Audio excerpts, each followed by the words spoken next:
கண்ணம் அழகிய ரோசாப்பு கண்ணில் சிரிக்குது ஊதாப்பு உதட்டில் உதிரும் தேன் முல்லைப்பூ அஞ்சி ஒதுங்குது மாறாப்பு இன்னும் எதுக்கிந்த வீராப்பு அணைக்கு சிவக்கும் ஆவாரப்பூ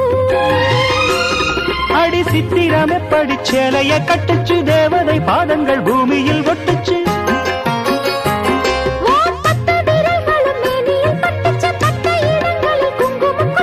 நித்தம் இரவினில் வித்தை படிக்கையில் ரசிச்சு பழகும் அழகு அள்ளி அணைக்கையில் அன்று விளக்கினில் வீழையில் எனக்கு கடிதம்